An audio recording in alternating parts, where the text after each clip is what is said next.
Hello friends, સૌને મારા વતી નમસ્કાર કરું છું। આપણે લાસ્ટ લેક્ચરમાં જોઈ ગયા હતા કે ગતિનું આલેખ્ય નિરૂપણ આપણે કેવી રીતે કરી શકાય। આપણા ચેપ્ટરનું નામ જ ગતિ છે એટલે બધા જ ગતિ ગતિ જેવા શબ્દો આવતા જ રહ્યા છે। આજે પણ એક ગતિ વિશેનો એક નવો શબ્દ આવી રહ્યો છે, આલેખ્ય રીત વડે ગતિના સમીકરણો। શેના મિત્રો? ગતિના। આપણે લાસ્ટ લેક્ચરની અંદર જોઈ ગયા હતા કે આલેખ્ય રીત વડે જે ગતિનું આપણે નિરૂપણ કરેલું હતું તેની અંદર આપણે સૌથી પહેલા જોઈ ગયા હતા કે અંતર અને સમયનો આલેખ। અંતર અને સમયના આલેખની અંદર જ્યારે કોઈ ગતિ વસ્તુ જે છે નિયમિત ગતિ કરતી હોય તો તેનો આલેખ જે છે આપણને સીધી રેખામાં મળે છે, આમ સ્ટ્રેટ લાઈન।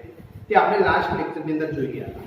ત્યારબાદ આપણે નિયમિત ગતિ કરતી કાર માટે વેગ અને સમયનો આલેખ પણ જોઈ ગયા હતા। જે આપણે જોઈએ તો નિયમિત ગતિ કરતી કારનો જે વેગ અને સમયનો આલેખ હતો તે આ રીતના મળતો હતો। આપણે તેનું ફરીથી એક વખત રિવિઝન કરી લઈએ કે અહીંયા જે છે એ વેગ હોય y અક્ષ પર અને x અક્ષ પર આપણે સમય લઈએ તો વેગ સમયના આલેખની અંદર એ કોઈ વસ્તુ જે છે આ રીતના કોઈ નિયમિત વેગથી કોઈ ગતિ કરતી હોય તો તેનો આલેખ આપણે આવી રીતના મળતો અને અહીંયા જે બે લાઈન હતી અહીંયા જે ભાગ ઘેરાયેલો છે તેનું ક્ષેત્રફળ આપણે શોધીએ તો તે વસ્તુનું આપણે અંતર જાણવા મળતું। ત્યારબાદ આપણે તેના પછી આગળ એક બીજું પણ શીખ્યા હતા કે અચળ પ્રવેગી ગતિ કરતી કાર માટે પણ આપણે વેગ સમયનો આલેખ જોઈ ગયા હતા। તે આ રીતના હતો। તો એની અંદર અહીંયા y અક્ષ પર વેગ લેવામાં આવે છે અને x અક્ષ પર સમય લેવામાં આવે છે। તો અહીંયા જે તમને કોઈ અચળ પ્રવેગની ગતિ કરતી એટલે કે તેનો વેગ સતત બદલાયા એટલે કે તેનો વેગ જે છે તે સમય t ની સાપેક્ષમાં કેવો છે મિત્રો? સતત બદલાયા રાખે। એટલે કે જ્યારે અચળતા થતું હોય ત્યારે જે અહીંયા આપણે y અક્ષ પર જે વેગ લીધેલો હતો ને અહીંયા x અક્ષ લીધેલો, x અક્ષ પર જ્યારે સમય લીધેલો હતો તો y અક્ષ પર જ્યારે તેનું સતત સ્થાન બદલાતું હોય તો ત્યાં આપણે s1 અને s2 વડે અને સમય જે છે ત્યાં t1 અને t2 વડે આપણે દર્શાવેલા હતા।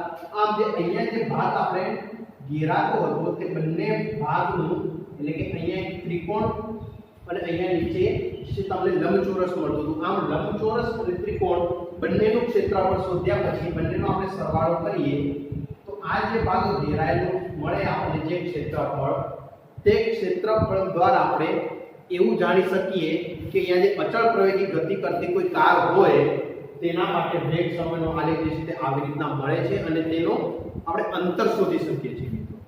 તો આજે આપણે શરૂઆત કરીએ કે આલેખીય રીત વડે ગતિના સમીકરણો।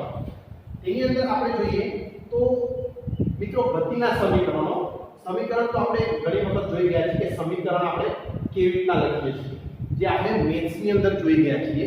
તો આજે ફિઝિક્સની અંદર એક જોઈશું કે આલેખીય રીત વડે ગતિના સમીકરણો।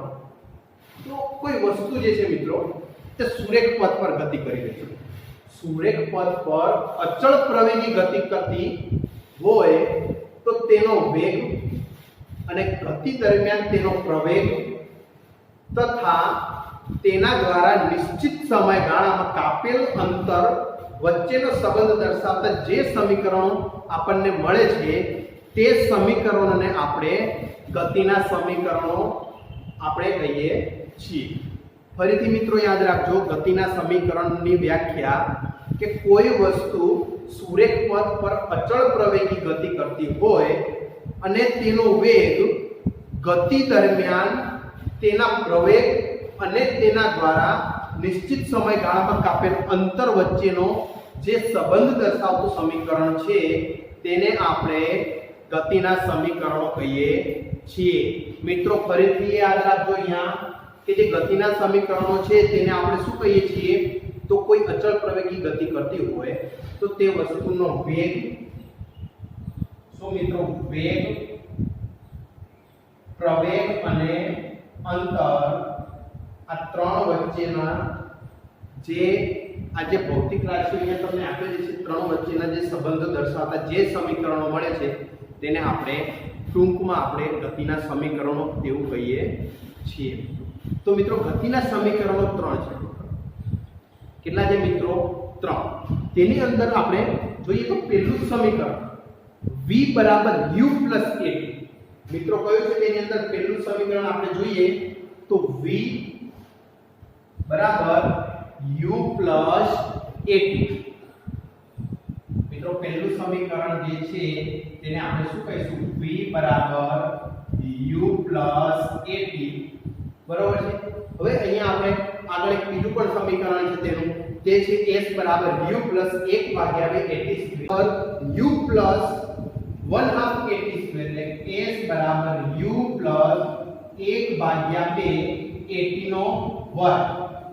ત્યારબાદ ત્રીજું સમીકરણ છે 2as બરાબર v square minus u square એટલે કે ત્રીજું સમીકરણ છે 2as બરાબર v square minus u square. આમ જે આ ત્રણ સમીકરણો જે આપણને મળે છે તેને આપણે ગતિના સમીકરણો કહીએ છીએ. અહીંયા જોઈએ કે તમને પહેલા સમીકરણની અંદર u આપેલો છે. એ u શું છે તો u એ t સમયે અચળ પ્રવેગથી ગતિ કરતી કોઈ વસ્તુ હોય તો તેનો પ્રારંભિક વેગ u છે. જ્યારે v શું છે તો v એ કોઈ t સમયે કોઈ વસ્તુ ગતિ કરી રહી છે અચળ પ્રવેગથી તે વસ્તુનો અંતિમ વેગ v છે. જ્યારે t એ શું છે t તો તમને ખબર છે કે t એ શું છે સમય છે અને t સમયમાં જે વસ્તુનું કપાયેલું અંતર હોય તેને આપણે s કહીએ છીએ.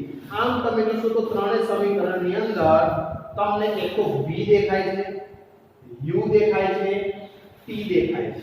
એટલે કે u એટલે પ્રારંભિક વેગ v એટલે કે અંતિમ વેગ અને a એટલે કે પ્રવેગ તે આપણે જાણીએ છીએ અને t એટલે કે સમય.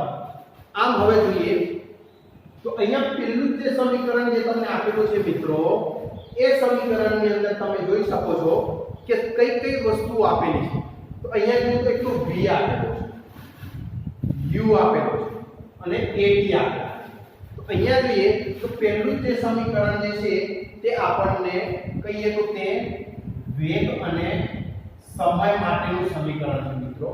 જ્યારે બીજું સમીકરણ જે છે તે અહીંયા s આપેલો છે એટલે સ્થાનાંતર એટલે અંતર આપણે લઈએ અથવા તો સ્થાન અને સમય વચ્ચેનું તેને આપણે સમીકરણ કહીએ છીએ. અને જે ત્રીજું સમીકરણ જે છે તેને આપણે વેગ અને સ્થાનનું સમીકરણ છે. અહીંયા મિત્રો ખાસ યાદ રાખજો કે સમય નથી આપેલો. ત્રીજા સમીકરણની અંદર તમને ક્યાંય t નો ઉલ્લેખ નથી કરેલો એટલે કે આની અંદર સમય નહીં આવે. આમ જે ત્રીજું સમીકરણ જે છે તે વેગ અને સ્થાન માટેનું સમીકરણ છે. એ આપણે 2as બરાબર v square minus u square જે આપણું ત્રીજું સમીકરણ છે. તો હવે મિત્રો આપણે જોઈએ કે પહેલું સમીકરણ જે છે વેગ અને સમયનું સમીકરણ તેને આપણે સાબિત કરવું હોય તો કેવી રીતના કરી શકાય. વિદ્યાર્થી મિત્રો ખાસ યાદ રાખજો કે આ જે ત્રણ સમીકરણ સાબિત કરવાના જે આવે છે તે સાબિત આપણે કરવાના છે અને એ 3 અથવા તો 4 માર્ક્સની અંદર એક્ઝામમાં આવી શકે છે. તો મિત્રો જોઈએ કે પહેલું સમીકરણ જે છે તે વેગ અને સમયનું જે સમીકરણ તમને અહીં આપેલું છે તેને આપણે કેવી રીતના સાબિત કરીએ. તો જોઈએ સૌથી પહેલા અહીંયા તમને પહેલું સમીકરણ જે છે તે v બરાબર u પ્લસ at એટલે કે વેગ સમયનું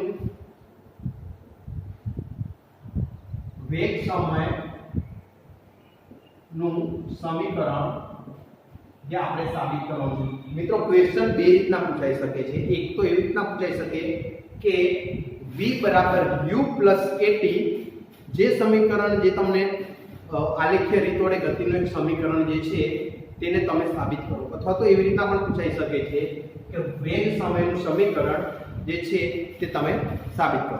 તો આપણે જોઈએ અહીંયા સૌથી પહેલા કે વેગ સમયનું સમીકરણ જે આપેલું છે તેને આપણે કેવી રીતના સાબિત કરી શકીએ. તો સૌથી પહેલા ગ્રાફ દોરીએ. તો ગ્રાફની અંદર જોઈએ તો અહીંયા સૌથી પહેલા હું y અક્ષ લઈ લઉં છું. કઈ અક્ષ લીધી છે મિત્રો? y અક્ષ. ત્યારબાદ અહીંયા જે છે તે x અક્ષ લીધી છે. હવે y અક્ષ અને x અક્ષ પર આપણે શું લેવાનું છે? તો y અક્ષ પર આપણે વેગ લઈશું અને x અક્ષ પર આપણે સમય લઈશું. એટલે કે અહીંયા જે છે તે આપણને વેગ આપેલો છે y અક્ષ પર એટલે કે અહીંયા વેગ જે છે અને નીચે જે છે તે આપણને સમય આપેલો છે. તો વેગ અને સમય વચ્ચેનો જે આલેખ જે છે તે આપણે જોઈએ. તો અહીંયા સૌથી પહેલા કોઈ વસ્તુ અહીંયાથી ગતિ કરવાની શરૂઆત કરે છે. અહીંયાથી કોઈ વસ્તુ આ રીતના ગતિ કરે છે a થી b સુધીમાં. કેટલી ગતિ કરે છે મિત્રો? a થી b સુધી જેટલી કોઈ વસ્તુ ગતિ કરી રહી છે. તો અહીંયા જોઈએ કે અહીંયા જે છે આ વસ્તુ અહીંયા સુધી ગતિ કરી છે તેને આપણે એક આડી લાઈનમાં દર્શાવી દઈશું અહીંયા આડી, અને અહીંયાથી આપણે સીધી લાઈન દોરી દઈએ. તો આપણી પાસે હવે જોઈએ કે શું મળે છે. તો અહીંયા a b, ત્યારબાદ અહીંયા લઈએ આપણે c, પછી જે છે તે અહીંયા c લીધા પછી આપણે અહીંયા ધારો કે આપણે e લઈએ અને અહીંયાથી એક લાઈન દોરવામાં આવે છે જે તેને આપણે અહીંયાથી આપણે નામ આપી દઈશું d. એટલે અહીંયા શું છે? d. એટલે a b c d અને e. આમ તમે આટલી વસ્તુઓ તમને આપેલી છે. હવે જોઈએ કે કોઈ વસ્તુ જે છે તે અહીંયાથી ગતિની શરૂઆત કરે છે. એટલે કે મિત્રો અહીંયા જોઈએ તમે તમને શીખવાડ્યું છે હમણાં થોડી વાર પહેલા જ હું બોલ્યો કે u એ શું છે? તો u એ કોઈ વસ્તુનો પ્રારંભિક વેગ છે. એટલે કે આપણે અહીંયા કોઈ વસ્તુ અહીંયાથી ગતિ કરવાની શરૂઆત કરે છે, અહીંયા આપણે શું લઈશું મિત્રો? u. અને અંતિમ વેગ કેટલો છે? તો v. એ વસ્તુ અહીંયા સુધી વેગ ગતિ પ્રાપ્ત કરે છે. વેગ એટલે કે u એ પ્રારંભિક વેગ છે અને v એ શું છે મિત્રો? અંતિમ વેગ છે. તો હવે જોઈએ તો અહીંયા જે સમય આપેલો છે તમને, તે સમય નીચેની દિશામાં આપેલો છે, તેને આપણે શું કહીશું મિત્રો? t વડે દર્શાવીએ. એટલે કે સમય જે છે તે આપણને નીચે કેટલો આપેલો છે? t. તે આ રીતના હોઈ શકે છે. અહીંયા સમય અલગ અલગ જે છે તેવી રીતના અહીંયા વેગ પણ આપણને કેવો આપેલો છે? અલગ અલગ આપેલો છે. હવે જોઈએ આલેખ પરથી આપણે સ્પષ્ટ રીતે જોઈ શકીએ છીએ કે અહીંયા વસ્તુનો પ્રારંભિક વેગ જે છે તે u આપેલો છે અને t સમયમાં વધી, એટલે કે t સમયમાં અહીંયા આ વધી અને વસ્તુનો આ જે વેગ જે છે તે કેટલો થાય છે? v જેટલો થાય છે. અને આકૃતિમાં જે તમને અહીંયા બિંદુ b આપેલું છે તેની પરથી આપણે બે લંબ દોરેલા છે. એક તો bc દોરેલો છે જે તમને x અક્ષ પર એટલે કે સમયની જે અક્ષ આપેલી છે તેની પર દોરેલો છે. જ્યારે b પરથી એક બીજો લંબ એવો દોરેલો છે જે y અક્ષ પર એટલે કે વેગની જે y અક્ષ આપેલી છે તેની પર આપેલો છે અને તેનું નામ be આપેલું છે અને આનું નામ શું છે મિત્રો? bc. હવે જે અહીંયા પ્રારંભિક વેગ o એટલે કે આપણે અહીંયા o લખીએ આપણે, એટલે કે પ્રારંભિક વેગ oa એટલે કે શું થશે મિત્રો? u. અને અંતિમ વેગ અહીંયા જે છે અંતિમ વેગ આપણે કેટલો લઈ શકીએ? bc. એટલે કે અહીંયાથી અહીંયા સુધી અથવા તો oe પણ આપણે લઈ શકીએ. એટલે કે bc જે તથા સમયગાળા t, એટલે કે જે સમયગાળો t આપેલો છે તેને આપણે શેના દ્વારા દર્શાવ્યું છે? cos. મિત્રો ફરીથી સમજી લઈએ કે પ્રારંભિક વેગ u છે તેને oa દ્વારા, ત્યારબાદ અંતિમ વેગ છે તેને bc દ્વારા એટલે કે v, અને સમય t એટલે કે oc દ્વારા તેને દર્શાવેલું છે. હવે આપણે અહીંયા જોઈએ કે bd જે આપેલું છે અહીંયા b અને d એ t સમયગાળામાં વેગમાં થતો ફેરફાર દર્શાવે છે. મિત્રો ફરીથી bd એ શું કરે છે? વેગમાં થતો ફેરફાર. તમને ખબર છે વેગમાં થતો ફેરફાર એટલે શું થાય? પ્રારંભિક વેગ માઈનસ અંતિમ વેગ. એટલે પ્રારંભિક માંથી માઈનસ કરો તો આપણને અંતિમ વેગ મળી જાય. તો bd એ શું છે મિત્રો? ફરીથી યાદ રાખજો, t સમયગાળામાં વેગમાં થતો ફેરફાર દર્શાવે છે. હવે આપણે જે અહીંયા oc આપેલા છે, oc ને આપણે એક સમાંતર એક દેખાય છે કે અહીંયા ad દોરેલી છે જે આપણે અહીંયા જોઈ શકો છો આલેખની અંદર. જો ad સમાંતર શું થશે મિત્રો? oc થશે. હવે આપણે bc છે અહીંયા b અને c, તો આપણે bc કેટલા લખી શકીએ? તો મિત્રો આપણે bc બરાબર bd cd બંનેનો સરવાળો કરીએ તો આપણને આ ટોટલ bc મળી જાય. તો આપણે જોઈએ bc બરાબર શું થાય? તો bd cd એટલે કે bd cd એટલે કે આપણે બંને વસ્તુનો આનો પ્લસ આનો સરવાળો કરીએ તો તો આપણને ટોટલ કેટલા મળી જાય મિત્રો? BC આપણને મળી જાય. પરંતુ અહીંયા જોઈએ તો BC આપણે કેટલા લીધા છે? અંતિમ વેગ કેટલો છે મિત્રો? V. એટલે કે આપણે BC ની જગ્યાએ V લખી શકીએ. તો આપણે BC ની જગ્યાએ આપણે કેટલા લખ્યા છે? V. ત્યારબાદ PD ને આપણે એવી રીતના લખીએ, એટલે કે અહીંયા PD એવી રીતના છે પ્લસ CD. તો CD અને OA એ બંને કેવા છે મિત્રો? સરખા છે, કારણ કે બંને સમાંતર છે. અહીંયા OC અને AD બંને સમાંતર છે, માટે CD અને AO એ પણ સમાંતર આપેલા છે અહીંયા. તો AO બરાબર શું થશે? CD. આમ OA નું અંતર જે છે કેટલું કહેવાય? આપણે કેટલું લઈ શકીએ? તો U. આમ CD બરાબર પણ આપણે કેટલા લખી શકીએ? U. હવે આપણે અહીંયા જોઈએ તો BD ને કરતા કરી દઈએ. તો BD ક્યાં છે? તો U આ સાઈડ આવી જાય તો BD બરાબર કેટલા થઈ જશે મિત્રો? V - U. કેટલા થઈ જાય મિત્રો? V - U, જે આપણને સમીકરણ 1 લઈ શકીએ. તો મિત્રો આપણે જોઈએ કે આપણને સમીકરણ 1 કયું મળ્યું? તો BD બરાબર V - U. યાદ રાખજો, આ સમીકરણ 1 ની વાત નથી કરતો, આપણે કોઈ ઇક્વેશન નું નામ આપેલું છે BD બરાબર V - U. હવે મિત્રો તમને ખબર છે કે પ્રવેગનું સૂત્ર શું થાય? પ્રવેગ એ બરાબર શું થાય? તો વેગમાં થતો ફેરફાર ભાગ્યા સમય. એટલે કે આપણે અહીંયા પ્રવેગનું સૂત્ર લખીએ તો પ્રવેગ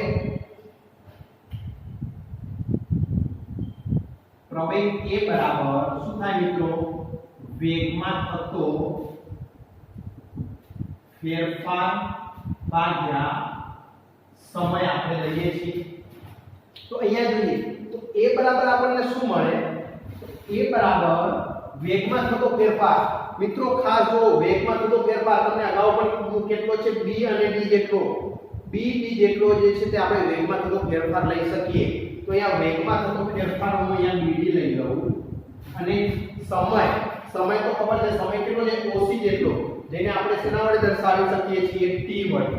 એટલે કે અહીંયા કેટલા મળી જાય? t. હવે મિત્રો જો અહીંયા a બરાબર bd ભાગ્યા t આપેલા છે, અહીંયા આપણે bd ને કરતા કરી દઈએ તો bd બરાબર શું થઈ જાય મિત્રો? માટે bd બરાબર at આપણને મળી જાય. ફરીથી મિત્રો, વેગમાં થતો ફેરફાર જે છે તેને આપણે bd વડે દર્શાવ્યું છે, જ્યારે સમયને આપણે t વડે દર્શાવ્યું છે. આમ ભાગાકારની અંદર t આપેલા છે તે બરાબરની આ સાઈડ આવી જાય તો at બરાબર શું થઈ જશે? bd. માટે આપણે bd બરાબર at પણ લખી શકીએ, જેને હું સમીકરણ નંબર 2 નામ આપું છું. જે સમીકરણ નંબર કયું છે આપણી પાસે? 2. હવે જોઈએ સમીકરણ 1 ની અંદર bd બરાબર v - u આપેલા છે, અને સમીકરણ 2 ની અંદર bd બરાબર at આપેલા છે. આમ સમીકરણ 2 ની કિંમત સમીકરણ 1 ની અંદર મૂકી દઈએ તો શું થાય? તો અહીંયા આપણે લખીએ કે સમીકરણ 2 ની કિંમત 1 માં મૂકતા, એટલે કે સમીકરણ 2 ની કિંમત bd બરાબર 80 જે છે તે આપણે સમીકરણ 1 માં મૂકી દઈએ તો અહીંયા bd બરાબર કેટલા થાય મિત્રો? 80 લખી શકાય. આમ 80 બરાબર શું થાય? v - u. એટલે કે અહીંયા આવશે v - u. હવે મિત્રો જોઈએ 80 બરાબર કેટલા આપેલા છે? v - u આપેલા છે, પરંતુ આપણે જોઈએ અહીંયા સમીકરણ કેટલું આપેલું છે? v બરાબર u + 80. એટલે કે અહીંયા આપણે v ને કરતા કરી દઈએ તો u જે છે તે બરાબરની આ સાઈડ આવી જાય તો કેવું થઈ જશે? પ્લસ થઈ જશે. માટે v બરાબર u + 80, જે આપણે વેગ અને સમયનું સમીકરણ આપણે સાબિત કરી શક્યા. તો મિત્રો આ જે તમને મળ્યું છે સમીકરણ, તેને આપણે કેવું સમીકરણ કહીએ છીએ? વેગ અને સમય વચ્ચેના જે સંબંધ દર્શાવેલો છે તે સંબંધ વચ્ચેનું આપણે સમીકરણ તારવ્યું છે તેવું કહી શકાય. તો મિત્રો હવે આપણે ફરીથી આજે જે શીખ્યા છીએ તેનું આપણે ફટાફટ એક રિવિઝન કરી લઈએ. સૌથી પહેલા આપણે ચર્ચા કરી હતી લાસ્ટ લેક્ચરની અંદર જે આપણે શીખ્યા છીએ ગતિનું આલેખીય નિરૂપણ, તેના વિશે ચર્ચા કરી હતી. તેની અંદર અંતર અને સમયનો આલેખ, ત્યારબાદ વેગ અને સમયના આલેખની અંદર બે પ્રકારના હતા, એક નિયમિત ગતિ ગતિ કાર માટે વેગ સમયનો આલેખ પણ આપણે જોયો હતો અને એના પછી બીજો આલેખ જોયો હતો અચળ પ્રવેગી ગતિ કરતી કાર માટે વેગ અને સમયનો આલેખ. ત્યારબાદ આજના લેક્ચરમાં આપણે જોયું હતું કે આલેખીય રીત વડે ગતિના જે સમીકરણો જે છે તે કેવા અને કયા પ્રકારના હોય છે. તો તેની અંદર સૌથી પહેલા ગતિના સમીકરણની વ્યાખ્યા જોઈ હતી. તો તેની વ્યાખ્યા એવી છે કે કોઈ વસ્તુ સુરેખ પદ પર અચળ પ્રવેગથી ગતિ કરતી હોય તો તેના વેગ, ગતિ દરમિયાન તેનો પ્રવેગ તથા તેના દ્વારા નિશ્ચિત સમયગાળામાં કાપેલ અંતર વચ્ચેનો જે સંબંધ દર્શાવતા જે ત્રણ સમીકરણો મળે છે તેને આપણે ગતિના સમીકરણો કહીએ છીએ. તેની અંદર પહેલું સમીકરણ જોયું હતું કે v u + at જે વેગ અને સમય વચ્ચેનો સંબંધ પ્રસ્તાવિત કરતું સમીકરણ છે. ત્યારબાદ બીજું સમીકરણ જે છે s u + 1/2 at નો વર્ગ જે સ્થાન અને સમય વચ્ચે જે ભૌતિક રાશિઓ છે તેના વચ્ચેનો સંબંધ દર્શાવતું સમીકરણ છે. ત્યારબાદ લાસ્ટ સમીકરણ જોયું કે 2as v² - u² જે વેગ અને સ્થાન વચ્ચેનો સંબંધ દર્શાવતું સમીકરણ છે. લાસ્ટમાં યાદ રાખજો મિત્રો કે આની અંદર વેગ આવે છે જ્યારે આની અંદર સ્થાન આવે છે, એટલે કે બંનેમાં સમય t અને t આપેલા છે. એટલે કે આ જે સમીકરણ જે છે તેની અંદર v આપેલો છે, એટલે કે v આપણે શું કહીશું વેગ, સમય એટલે કે t. આ સમીકરણ જે છે તે વેગ અને સમયનું છે. ત્યારબાદ સ્થાન અને સમય એટલે કે સ્થાન આપેલું છે અને અહીંયા સમય એટલે સ્થાન અને સમય. અહીંયા જોઈએ તો 2s આપેલા છે અને v પણ આપેલો છે, એટલે કે વેગ અને સ્થાન વચ્ચેનું સમીકરણ જે છે તે 2as v² - u² છે તેવું આપણે કહી શકીએ. તો મિત્રો એની અંદર આપણે પહેલા જોઈ ગયા હતા કે અહીંયા જે તમને વેગ અને સમયનું સમીકરણ જે આપેલું છે તેને આપણે કેવી રીતના સાબિત કરી શકીએ. તો તેના માટે આપણે આલેખ દોરેલો હતો. જે વેગ આપણે y અક્ષ પર અને x અક્ષ પર આપણે સમય લીધેલો હતો. તો વેગ અને સમય વચ્ચે જે આ આલેખ જે છે તેના દ્વારા આપણે વેગ સમયનું સમીકરણ આપણે તારવી શકીએ છીએ. તો તેની અંદર a પરથી કોઈ વસ્તુ ગતિ કરે છે, એટલે કે u જેટલો તેનો પ્રારંભિક વેગ છે અને અંતિમ વેગ v જે છે એટલે કે o થી શરૂઆત કરે છે કોઈ વસ્તુ અને અંતિમ વેગ કેટલા સુધી પહોંચે છે b અને c જેટલા સ્થાન સુધી પહોંચે છે, એટલે કે અંતિમ વેગ v લીધો છે. ત્યારબાદ ઓc જે છે તે તમને અહીંયા સમય t આપેલો છે. આમ ઓc ને આપણે કેટલા લીધા છે? સમય t વડે દર્શાવેલું છે. અને અહીંયા જે bd આપેલું છે તે bd આપણે t સમયગાળામાં કોઈ વસ્તુની વેગમાં થતો ફેરફાર દર્શાવે છે, એટલે કે અહીંયા આપણે કેટલા લીધા છે? bd. આમ હવે આપણે જોઈએ તો આગળ અહીંયા જે આલેખ આપેલો છે તમને ઓc સમયથી એવી એક સમાંતર એક રેખા દોરી દેવાની છે ad.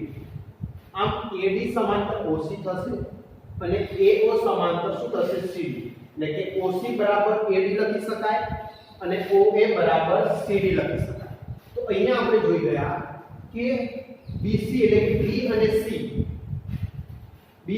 C બરાબર શું થાય? તો B અને C એટલે કે BD + CD એ બંનેનો આપણે સરવાળો કરીએ તો આપણને BC આપણને મળી શકે છે.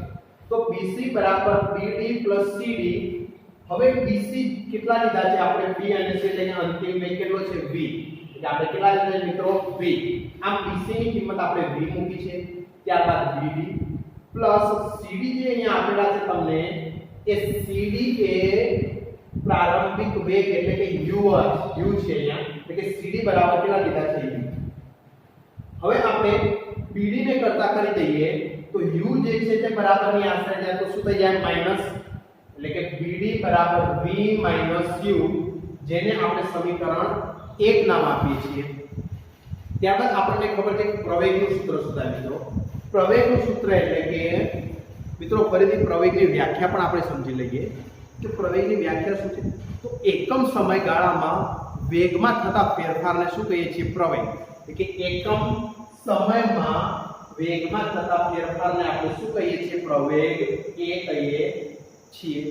તો પ્રવેગ a બરાબર શું થાય? bd એટલે કે વેગમાં થતો ફેરફાર જે છે તે કેટલો છે મિત્રો? bd ભાગ્યા સમય જે છે તે કેટલો છે મિત્રો? t. હવે t જે છે તે ભાગાકારની અંદર છે, તેને આપણે આશરે ગુણાકારમાં લઈ જઈએ તો સમીકરણ આપણને આ રીતના મળે છે તો BD બરાબર AT, જેને આપણે નામ આપી દીધું છે સમીકરણ નંબર 2. તો સમીકરણ 1 અને 2 પરથી આપણે શું કરી શકીએ? અહીંયા જે તમને BD ની કિંમત AT મળી છે તે BD ની કિંમત AT આપણે અહીંયા સમીકરણ 1 ની અંદર મૂકી દઈએ તો આપણને સમીકરણ 1 આ રીતના મળે. BD ની જગ્યાએ AT મૂકી દીધા છે, એના બરાબર V - U તો હતા. હવે જોઈએ તો આપણે V ને કરતા કરી દઈએ તો અહીંયા જે U આપેલા છે તે U બરાબરની આ સાઈડ આવી જાય તો શું થઈ જાય મિત્રો? પ્લસ, એટલે કે V બરાબર AT પ્લસ U, એટલે કે V બરાબર U પ્લસ AT, જે આપણે વેગ અને સમય વચ્ચેનો સંબંધ દર્શાવતું સમીકરણ છે તેવું આપણે કહી શકીએ. તો મિત્રો હવે આપણે આજના લેક્ચરની અંદર આટલે સુધી જ રાખીશું. નેક્સ્ટ લેક્ચરની અંદર આવીશું ત્યારે આપણે બીજા બે સમીકરણ જે છે તે બંને સમીકરણોને આપણે કેવી રીતના સાબિત કરી શકાય તેના વિશે અગાઉ આપણે ચર્ચા કરીશું. તો મિત્રો ત્યાં સુધી બધાને મારા નમસ્કાર. Bye bye.